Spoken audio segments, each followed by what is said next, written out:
Olá a todos, estamos aqui com mais um Poderosamente pela Frois Film Play. O tema de hoje que será debatido será o cansaço ou exaustão mental, como queira.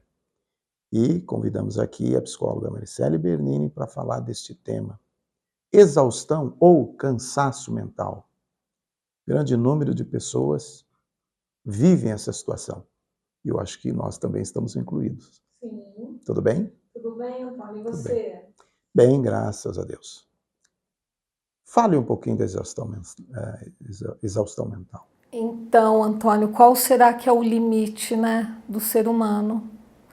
A gente se coloca em situações onde a gente se doa tanto, de maneira tão verdadeira, tão espontânea, e a gente vai atingindo o nosso limite e de repente isso vira um cansaço.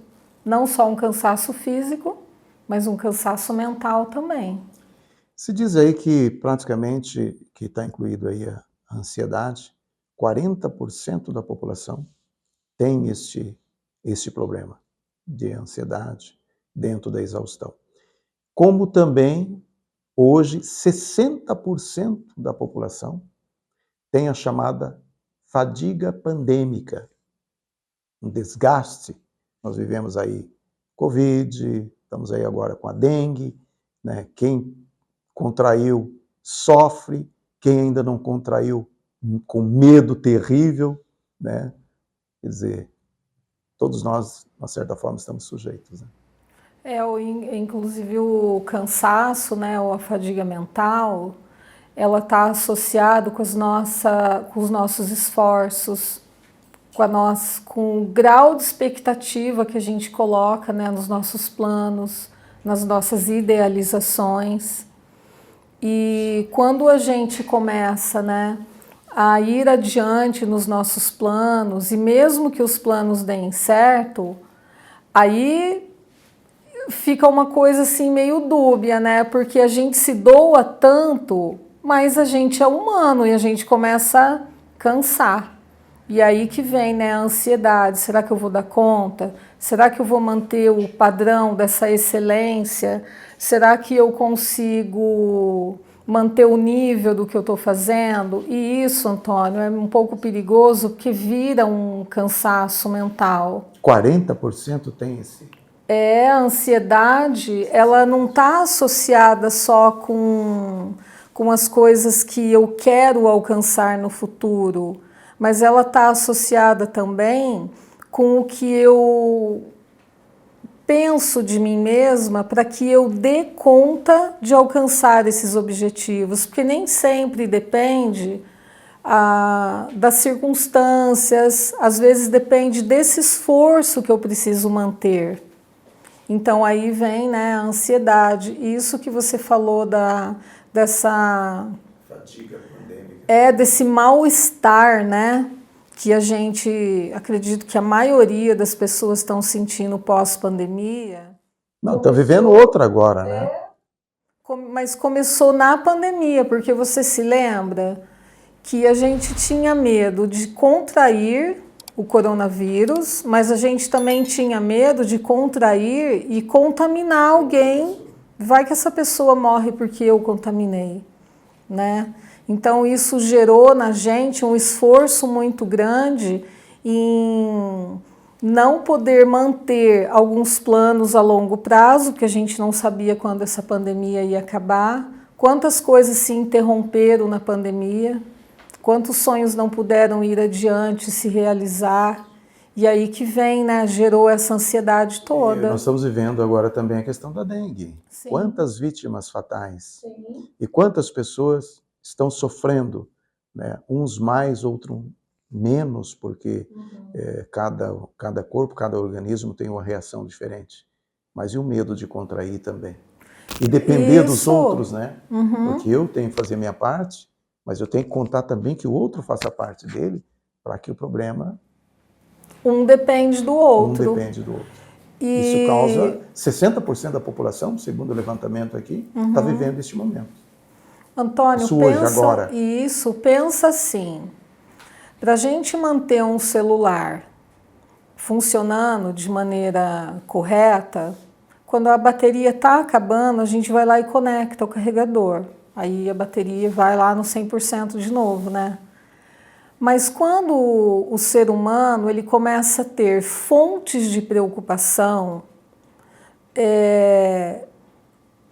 contextos de estresse na vida dele, que não depende só dele para resolver, como é o caso dessa pandemia da dengue agora, isso gera nele uma sensação de impotência, uma apreensão, medo, insegurança, não somente porque ele teme a saúde física dele, mas também a saúde física de quem ele ama. E só que a gente não é um aparelho de celular que a gente conecta na tomada e a gente recarrega a energia que a gente está perdendo por causa desse estresse todo, né, da apreensão, da ansiedade e tudo mais. Então a gente vai se desgastando e a gente começa a ter problemas de atenção, problemas de concentração, a gente começa a sentir coisas diferentes. Muitas vezes a gente não dá conta mais de cumprir as obrigações da nossa rotina de trabalho, dos relacionamentos, porque quando a gente está bem emocionalmente, a gente faz as coisas no início, meio e fim. Mas quando existe esse desgaste, do início para o meio a gente já não aguenta mais. A gente fala, nossa, não é nem meio-dia ainda, eu já estou cansado, né? Às vezes não dá conta do trabalho, não consegue manter uma conversa longa, vai ler um livro, passou 3 páginas, não sabe o que leu. Por quê? Porque a nossa energia psíquica, ela também desgasta. E a gente também não sabe a reação que cada um tem quando contrai algum desses problemas. Né? Por exemplo, vamos falar da Covid. Para alguns, mais simples. Para outros, mais grave. Sim. E para outros, fatais. Mesma coisa, estamos vivendo a questão da própria dengue. Para algumas pessoas com sintoma um pouco mais fraco, outros mais forte, outros com internamento, outros com vidas que se perderam, estão se perdendo. Quer dizer, você vivendo toda essa situação, até um termo que utilizado aí, que é fadiga, que na verdade aí é um desgaste, né, que nós vivemos aí nesse dia a dia. Então, não é fácil realmente manter a serenidade diante dos problemas que vivemos hoje. É bem isso, Antônio, não é fácil, porque pensa na insegurança que a gente sente diante dessa situação específica. Se eu contrair a dengue, o que vai acontecer comigo? Não sei. Como eu vou reagir? Né? Como o meu corpo vai reagir? Quem tem comorbidade, quer dizer, age de uma maneira diferente. Isso, e como que a gente lida com isso? Como evitar esse desgaste emocional? Como que a gente evita de não ficar tão ansioso? E lidar com isso, né? Como lidar com isso? Como que as pessoas que estão ouvindo e assistindo a gente vão lidar com situações inesperadas na vida dela?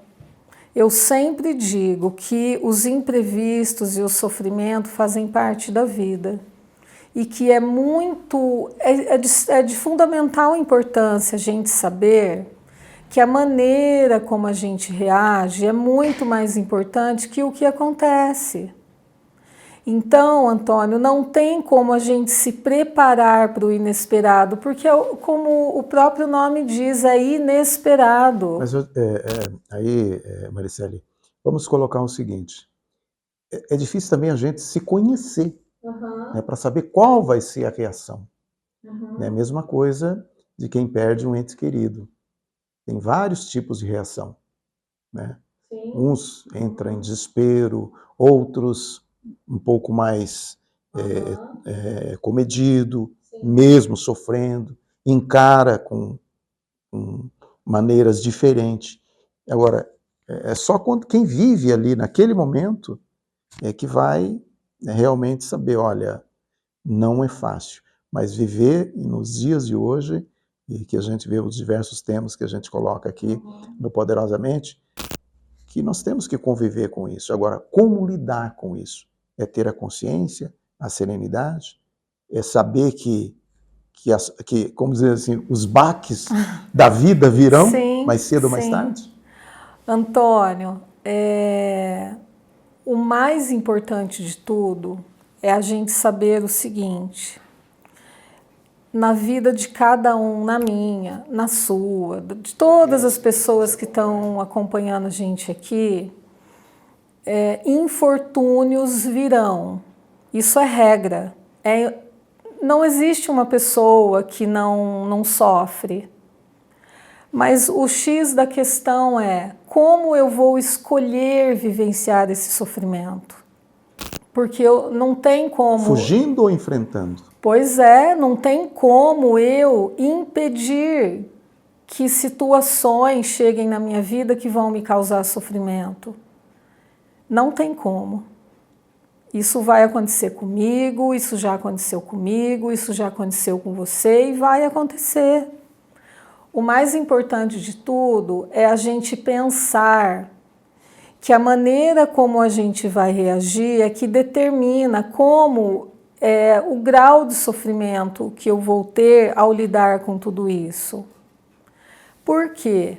Porque se eu sei que o sofrimento um dia vai bater a minha porta e não tem como eu prever a minha reação, mas pelo menos eu posso me acolher, porque eu posso pensar assim: eu me amo, eu mereço o meu respeito, eu mereço eu me compreender.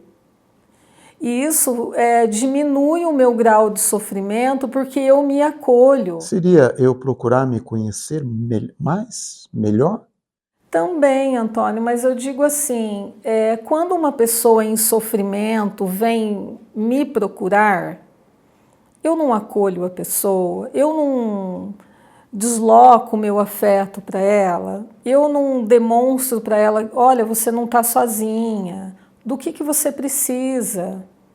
Vamos encontrar uma ferramenta de lidar melhor com esse sofrimento, para que ele não seja tão intenso assim. Eu faço isso com o outro, mas e quando o sofrimento é comigo? Eu me acolho? Eu procuro ajuda? Eu me trato como? Porque não é fácil também estar no centro do furacão, né? Não é fácil. Evitar, quer dizer, você vai estar no centro do furacão. Mas qual vai ser a sua reação? Eu acredito que um ser humano faz uma escolha muito assertiva quando ele respira fundo e pensa assim: então tá, estou sofrendo, o que eu vou fazer com esse sofrimento? Eu vou aumentar ele, me desesperando, me revoltando, querendo questionar a vida, querendo fazer o contrário do que a força da vida está fazendo, ou eu percebo o sofrimento como algo que vem me ensinar alguma coisa, por mais doloroso que seja. Seria pelo amor ou pela dor? E como que eu vou lidar com esse sofrimento? É como eu falei, o que eu faço comigo quando eu estou sofrendo? É o mesmo que eu faço com o outro quando o outro está sofrendo? Fujo, enfrento. E tudo fica pior. Então, quando uma pessoa está sofrendo, é muito importante que ela pense assim: o meu comportamento diante do sofrimento pode piorar tudo. E aquelas frases de autoajuda, onde ela entra aí? Olha, é importante a gente levar em consideração que a gente tem um consciente e um inconsciente. E que no psiquismo do ser humano, 97% do que ele sente, pensa e são processos inconscientes, né? Ou seja, 3% é consciente. Quando eu fico falando uma frase de autoajuda tipo: eu me amo, eu me acolho, eu mereço o melhor da vida, e agora tá na moda, né? Universo, vem, universo, me ajude. Isso é consciente, porque às vezes eu estou proferindo essas frases Mas lá o meu inconsciente está gritando assim: quem que você pensa que você é para você ser feliz? Você não se ama é coisa nenhuma. Você está Então, mentindo. a gente precisa ver o que está dentro desse inconsciente, senão essas frases E afirmativas como não eu saber se está ou funcionam. não no meu inconsciente? Através do que a gente faz para si mesmo. Dê um exemplo. Por exemplo, eu tenho uma situação onde eu preciso fazer uma escolha. E eu faço uma escolha onde inconscientemente eu sei que essa escolha vai me levar para um lugar que não é bom, que é a famosa autossabotagem. A gente se engana, né? A gente fala, não, é melhor para mim isso, mas lá o inconsciente está gritando, você não Ele dá um alerta? merece. Ele dá um alerta? O inconsciente sempre fala de alguma forma. Os nossos comportamentos dizem mais que as nossas palavras. Inclusive tem uma frase muito boa que diz assim: você fala tanto e fala tão alto que eu nem consigo ouvir mais o que você fala, porque o seu comportamento fala mais que tudo isso. Então o que eu faço para mim, a maneira como eu me comporto, as minhas escolhas são mais importantes do que o que eu fico falando para mim mesmo através dessas frases afirmativas. Porque às vezes, Antônio, eu fico lá, né? Fazendo exercício, olhando no espelho. Ah, eu sou filha de Deus. Eu sou linda, eu mereço o melhor lugar do mundo. Mas e o meu inconsciente, como que tá? Às vezes o meu inconsciente está rindo e debochando de mim, porque a gente precisa se ouvir de uma forma mais profunda. Quando eu falo com o outro e eu me ouço de verdade, que é naquele momento que eu estou sofrendo, que eu estou chorando, isso é se ouvir de verdade. Assim, eu não estou desfazendo da autoajuda, é válida, mas a gente precisa ver o que está acontecendo dentro dos nossos processos inconscientes. Ok. Né? Algo mais a acrescentar? Eu Além das acrescentaria pessoas participarem? isso. É muito importante que as pessoas curtam os nossos vídeos, que elas compartilhem e que elas façam comentários de sugestões de temas. Tem vários temas já foram postados. Talvez você está acompanhando pela primeira vez esse tema aqui, não viu os outros temas, né? Que já foram postados. Vai no YouTube ali, está postado ali. Sim, a gente Outros lê temas. todos os comentários, né, Antônio? Se quiser pode fazer pergunta, em um momento mais apropriado a gente pode fazer um programa só para responder essas perguntas, Às né? vezes, algum tema interessantíssimo também, né? Sim, Que a gente fala não sobre tal abordou. coisa, a gente vem e grava, fala, né? Curta, compartilhe, não é isso? E eu diria que também é muito importante se ouvir. Não dá para ir empurrando as nossas dores emocionais, porque é um pouco diferente, né, a dor emocional da física no sentido de Mas elas estão juntas. elas estão extremamente associadas, mas a dor física, existe um analgésico, por exemplo.